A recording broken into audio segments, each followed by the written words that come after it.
જય માતાજી મિત્રો, કેમ છો? બધા મજામાં? તો હવે અત્યારે એકચ્યુઅલી હું આવી ગયો છું શ્રી કલ્કી તીર્થ પ્રેરણાપીઠ ઓળ કમોળ જે છે એની આગળની સાઈડ આવે છે.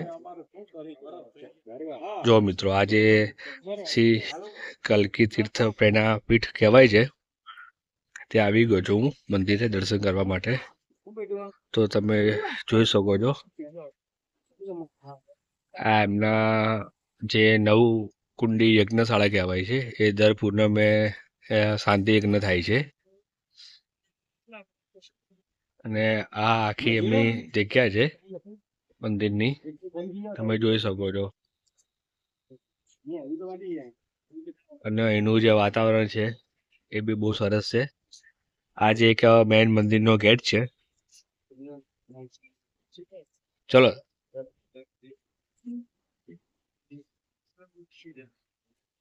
હા, અંદર મંદિરના ગેટની અંદર જવાનો રસ્તો છે. અહીંયાથી આપણે જે મેન અંદર એન્ટ્રી છે,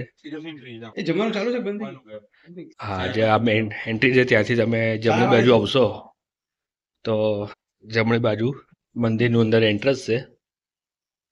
આ અહીંયા એમનો એક સ્ટોલ છે,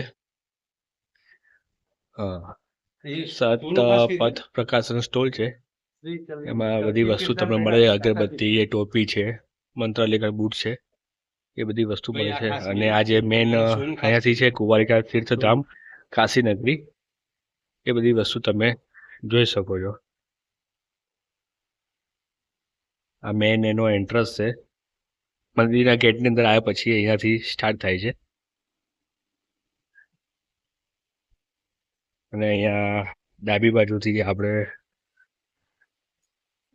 નાના નાના મંદિર છે અને બધા માતાજી ભગવાન છે, લક્ષ્મીનારાયણ દેવ છે, ઉમિયા માતા છે. એનાથી આગળ આવો એટલે તમને અહીંયા જે બધા ભગવાનના જે અવતાર બતાવ્યા તમને બધા બતાવશે. મત્સ્ય અવતાર છે, સાથે કુર્મા અવતાર છે, વરા અવતાર છે, તમે બધા જોઈ શકો છો. નરસિંહ અવતાર છે, પછી વામન અવતાર છે, પરશુરામ અવતાર છે, શ્રીરામ અવતાર છે, કૃષ્ણ અવતાર છે. જો આ આખી એમની બધી જગ્યા છે, બહુ સરસ જગ્યા એવી છે. જો આ બધી મોસ્ટ ઓફ બધી એમની જગ્યા છે. મંદિરની અંદરનો ભાગ છે, જે મેન તમને બતાવ્યું, જે મેન ગેટથી અંદર આવવાનું, બરાબર છે. આ વચ્ચે સરસ મજાના ફુવારા છે. આ ઉપર લખેલું છે શ્રી સદગુરુ અંશદેવજી મહારાજ કુંવારિકા ક્ષેત્ર તીર્થધામ.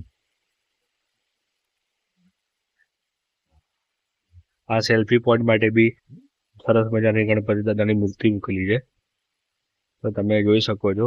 સરસ મજાનું આ મંદિર છે.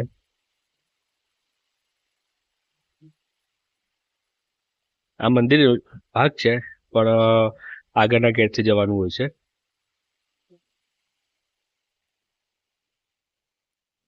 જો મિત્રો, આ જે કહેવાય છે કે ભાઈ જે અંશદેવજી મહારાજ જે 600 વર્ષ પહેલા જે વેલમાં બેસીને અખંડ ભારતમાં ભ્રમણ કર્યું હતું, આ એ પ્રસાદીની વસ્તુ છે. તમે જોઈ શકો છો. આ જે છે જોયું તમે, ધર્મ પ્રચાર કર્યો હતો. એમની વેલ છે 600 વર્ષ જૂની. આ મંદિરનો પાછળનો ભાગ છે. આગળનો ભાગ છે, પણ પાછળના ગેટથી તમારે જવાનું હું તમને બતાવું છું. તમે કદાચ આવ્યા હોય દર્શન કરવા તો તમે જોઈ શકો છો. અને બહુ સરસ મંદિર અને એકદમ શાંત વાતાવરણ હોય છે. તમે અહીંયા બેઠા હોય અને અડધો કલાક જેવું બેસો તો તમને, અને શક્ય હોય તો હું અંદર જો પરમિશન હશે તો હું વિડીયો શૂટિંગ કરું છું. નકર પુશ કરીને અત્યારે રાખું છું. આ છે મંદિર છે, તમે મંદિર જોઈ શકો છો.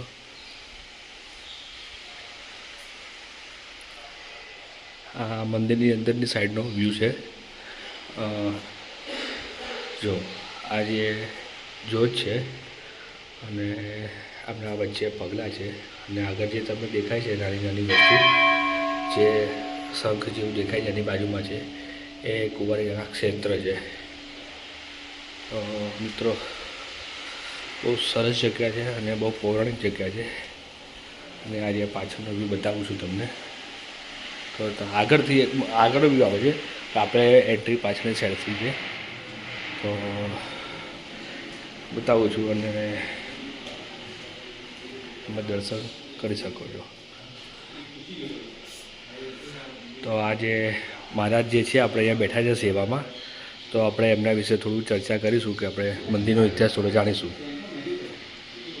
આ શ્રી કલ્કી ભગવાન નિષ્કલંક ભગવાનનો 10મો અવતારનો છું એનું આજે રહસ્ય બતાવ્યું છે સદગુરુ હસ્તેજી મહારાજે કે કલ્કી ભગવાન 10મો અવતાર અહીંયા ભૂમિ પર લેશે. વસુંધરામાં કુંવારિકા ક્ષેત્રે ભરતખંડે જાંબુદ્વીપે અહીંયા એડ્રેસ આપેલું છે કે અહીંયા નિષ્કલંક કલ્કી ભગવાન 10મો અવતાર અહીંયા લેવાના છે એનું રહસ્ય બતાવ્યું છે. અહીંયા એક બીડીનું મહત્વનું છે કે જો આપણે મનોકામના થવાની હોય તો અહીંયા બીડી છે. આજે તમે બીડી જોઈ શકો છો. આ બીડી છે કે જો આપણું કામ થવાનું હોય તો આ બીડી આ પગની અંદરમાં પહેરાવવામાં આવે. જો આપણું કામ થવાનું હોય તો 1 થી 3 પગલા સુધી સદગુરુ માતા હસ્તજી મહારાજને તે સમયે આ બીડી મૂકી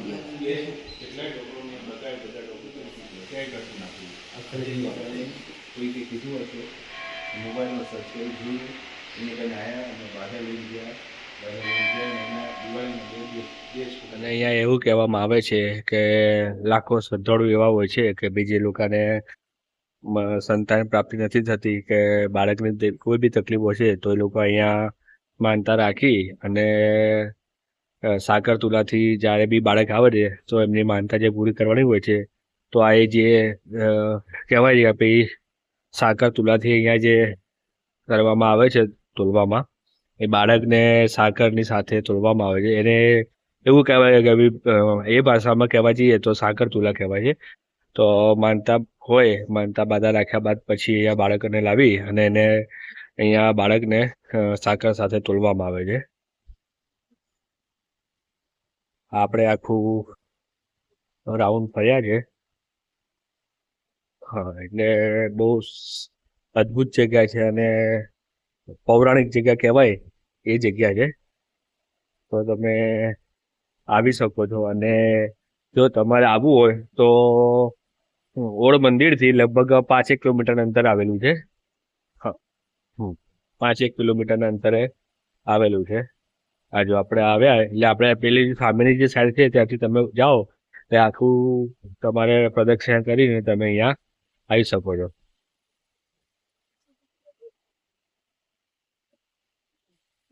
અને આ જે ભગવાનનું જે ઇતિહાસ છે બરોબર છે, તો આ જે ઓડિટોરિયમ છે એ ઓડિટોરિયમમાં ફ્રી ઓફ ચાર્જ છે. તો ઓડિટોરિયમમાં બી અડધો કલાકનો પ્રોગ્રામ હોય છે. તો તમે ઓડિટોરિયમમાં જઈને બેસીને શો નિહાળી શકો છો. જે ભગવાનનો જે ઇતિહાસ છે ઇતિહાસ તમને બતાવવામાં આવે છે અને એ બી ફ્રી ઓફ ચાર્જ છે.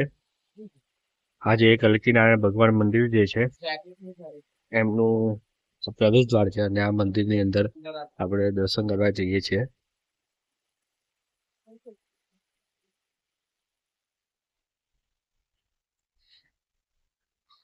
તો તમે જોઈ શકો છો મંદિરની અંદર આ જે કલ્કી ભગવાન જે છે નારાયણ ભગવાન,